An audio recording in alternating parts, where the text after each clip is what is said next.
नमस्कार, आप सभी का स्वागत है हमारे YouTube चैनल टीएस के पाठशाला में। हमारा आज का टॉपिक है कूलम के नियम। ये क्लास 12 के फिजिक्स के पहला चैप्टर का सबसे इम्पोर्टेंट टॉपिक माना जाता है कूलम के नियम। हम लोग इसको समझेंगे क्या है, किस प्रकार से होता है। इसको हम लोग सब्जेक्टिव के तौर पे पढ़ेंगे कि यदि एग्जाम में ये सब्जेक्टिव के लिए आ जाए तो इसको किस प्रकार से लिखना है, यदि लॉन्ग आंसर में आ जाए तो इसके बारे में कुछ बातें बतलाई गई है। जिसमें सबसे पहले लिखा हुआ है दो सजातीय आवेशों के बीच प्रतिकर्षण तथा विजातीय आवेशों के बीच आकर्षण का बल लगता है। इसमें हम लोग पूरा लैंग्वेज को देखेंगे। यदि लॉन्ग आंसर में सब्जेक्टिव में आ जाए तो आपको किस प्रकार से लैंग्वेज लिखना है, फिर किस प्रकार से इसका प्रूविंग करना है, सारा चीज हम लोग समझेंगे। तो इसमें कुछ बातें बतलाई गई है। अभी हम लोग समझेंगे कि कहां से कैसे ये कूलम का नियम आया, किस प्रकार से फॉर्मूला बना था। तो पहले हम लोगों के लिए दिया हुआ दो सजातीय आवेश होगा तो उसके बीच प्रतिकर्षण का बल लगेगा। लेकिन यदि विजातीय आवेश होगा तो उनके बीच में कौन सा बल लगेगा, आकर्षण का बल। और ये जो आकर्षण प्रतिकर्षण का बल है लिखा हुआ है, इस आकर्षण तथा प्रतिकर्षण बल का मान आवेशों के परिमाण पर, ये फर्स्ट पॉइंट है, ये फर्स्ट पॉइंट आवेशों के परिमाण, उनके बीच की दूरी, ये दूसरी पॉइंट है, तथा उनके माध्यम पर निर्भर करता है, तथा उनके माध्यम पर निर्भर करता है। तीन चीजों पर निर्भर करती है। ये ऑब्जेक्टिव के मायने में भी क्वेश्चन आ सकता है। किन किन चीजों पर कूलम के नियम निर्भर करते हैं, तो दोनों आवेशों के परिमाण, उनके बीच की दूरी तथा उन दोनों आवेशों को किस माध्यम में रखा गया है, इस बात पर भी निर्भर करता है। इस बल का मान सर्वप्रथम प्रयोगों द्वारा कूलम्ब ने ज्ञात किया था, इसलिए इसे कूलम्ब के नियम कहा जाता है। इसका पीडीएफ भी आपको मिल जाएगा, तो इसलिए टेंशन नहीं लेना, अभी बस समझने पर फोकस करना है। इस चीज को ये पता लगाया था, इन चीजों को ज्ञात किया था सबसे पहले किसने, कूलम ने। साइंटिस्ट था एक, जिनका फुल नाम क्या था, C.A. कूलम, जिनका फुल नाम C.A. कूलम था, COULOMB, C.A. Coulomb. Charles Anton Coulomb है, एक साइंटिस्ट थे जिन्होंने एक्सपेरिमेंट के द्वारा, प्रयोग के द्वारा इन नियम को प्रूफ किया था, सत्यापित किया था। इसीलिए उन्हीं के सम्मान में हम लोग इसको कहते हैं कूलम का नियम। आगे देखते हैं। इसके अनुसार, इस नियम के अनुसार, उससे पहले हम लोग एक डायग्राम बना लेंगे। यहाँ पर एक आवेश है, इसको मान लेते हैं Q1। इससे R दूरी पर, इससे कितने दूरी पर, R दूरी पर मान लेते हैं, R दूरी पर एक दूसरी आवेश है Q2।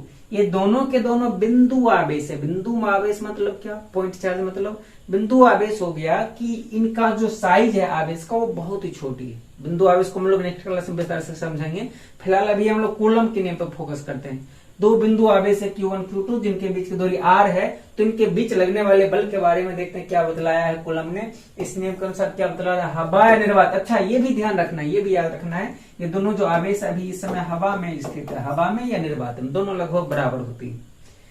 तो हवा निर्वात में R दूरी पर स्थित दो बिंदु आवेशों के बीच लगने वाले आकर्षण या प्रतिकर्षण बल का मान अब बदलाएगा। क्या होता है, दोनों आवेशों के परिमाण के गुणनफल का सीधा समानुपाती होता है। दोनों आवेश यानी Q1 और Q2 के परिमाण, यानी इसका मॉड लेना हम लोगों को। यदि ये माइनस में हो या प्लस में तो भी प्लस में रहेगा, सिर्फ और सिर्फ हम लोगों को परिमाण से मतलब रहना चाहिए।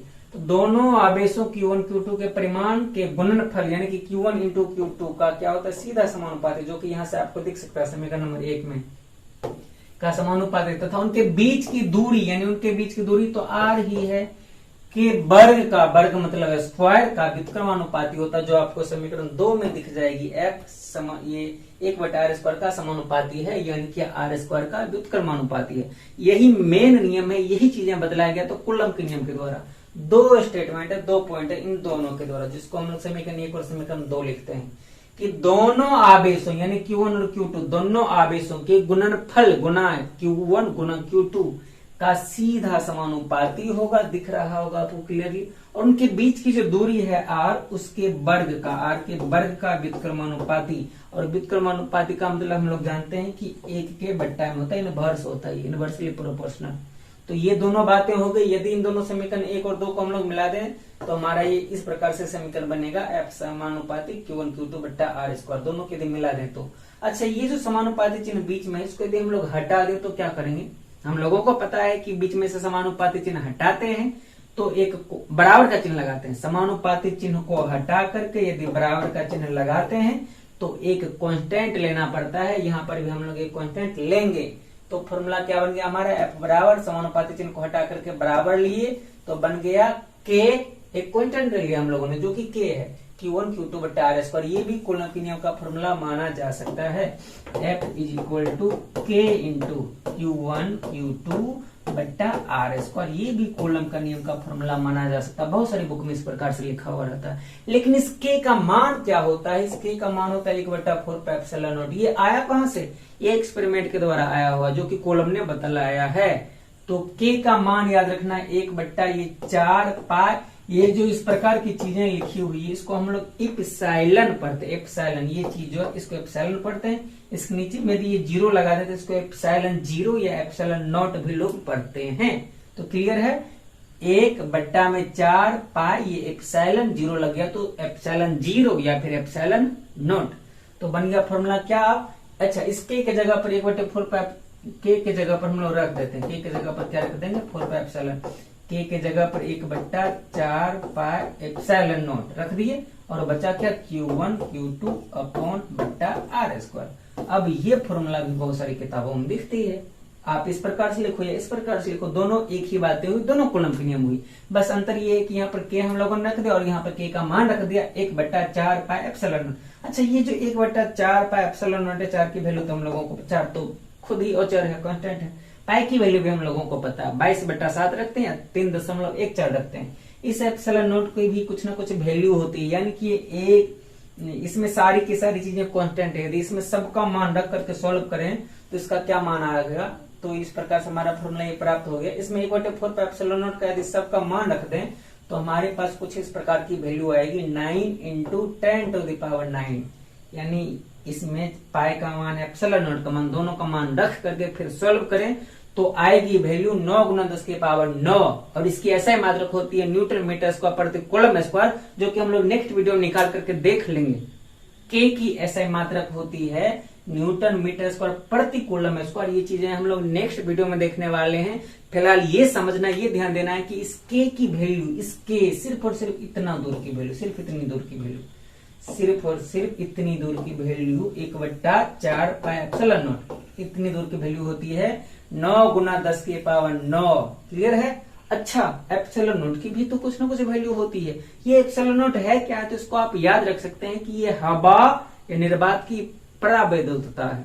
ये क्या है? परावैद्युतता है, परमिटिविटी, जिसको भी हम लोग नेक्स्ट क्लास में देखने वाले हैं। फिलहाल हम लोग सिर्फ और सिर्फ कूलम के नियम पर फोकस करेंगे। और ये एप्सिलॉन नोट है हवा निर्वात की परावैद्युतता, इसकी भी कुछ ना कुछ वैल्यू होती है, जो होती है 8.85 × 10⁻12। और इसका भी ऐसा मात्रक होता है जो होती है प्रति न्यूटन, इसका जस्ट इनवर्स होता है। प्रति न्यूटन मीटर स्क्वायर है तो यहाँ प्रति मीटर स्क्वायर, यहाँ पर कूलम का प्रति मीटर स्क्वायर है। कूलम ये C⁻²है तो यहाँ C⁻² हो जाएंगे। तो एप्सिलॉन नोट का वैल्यू कितना? 8.85 × 10⁻12 होंगी। क्लियर बात है? और इसका ऐसा मात्रक प्रति न्यूटन प्रति मीटर स्क्वायर और कूलम स्क्वायर होगा। तो ये कुल मिलाकर कूलम का नियम था। कूलम के नियम यदि फॉर्मूला पूछे ऑब्जेक्टिव में, सिर्फ और सिर्फ पूछे तो इस प्रकार से दिख सकता है, या फिर के की वैल्यू यदि रख दिया जाए तो इस प्रकार से फॉर्मूला दिखेगी। इसमें ये 1/4πε0 का मान यदि पूछे ऑब्जेक्टिव क्वेश्चन में या न्यूमेरिकल्स में रखने की जरूरत पड़े न्यूमेरिकल सॉल्व करने के लिए, तो इतना रखना है 9 × 10⁻9। यदि इस के की ऐसा मात्रक पूछे तो बदला देना है न्यूटन मीटर स्क्वायर प्रति कूलम स्क्वायर। अच्छा, इस एप्सिलॉन नोट का मान पूछेगा तो क्लियर है 8.85 × 10⁻12। अच्छा, इस एप्सिलॉन नोट का ऐसा मात्रक पूछे तो ये प्रति न्यूटन प्रति मीटर स्क्वायर और कूलम स्क्वायर होगा। तो इस एक कूलम के नियम से बहुत सारा शॉर्ट क्वेश्चन ऑब्जेक्टिव के लिए और ये एक लॉन्ग क्वेश्चन भी अपने आप में बन जाता है। तो ये काफी इंपॉर्टेंट है। उम्मीद है कि आपको समझ में आई होगी। यदि ये टॉपिक आपको समझ में आ गई तो क्लास 12th का या फिर 10th क्लास की फिजिक्स का, साइंस का कौन सा टॉपिक पर आपको अगला वीडियो चाहिए हमें कमेंट करके बताइए। और इसका स्क्रीनशॉट भी जरूर कर लेना है। इसके इस पेज का स्क्रीनशॉट करना है और इसके साथ ही साथ इस पेज का भी स्क्रीनशॉट करना है। इस पेज का भी स्क्रीनशॉट कर लेना है और यदि ये भी हो जाए तो इस पेज का भी स्क्रीनशॉट कर लेना है। ये 3 पेज का स्क्रीनशॉट आपके पास होनी चाहिए, तभी आपको ये बेहतरीन तरीके से समझ में आएगी नोट्स बनाने के लिए। तो आज के लिए इतना ही, मिलते हैं अगले वीडियो में। तब तक के लिए बहुत बहुत धन्यवाद।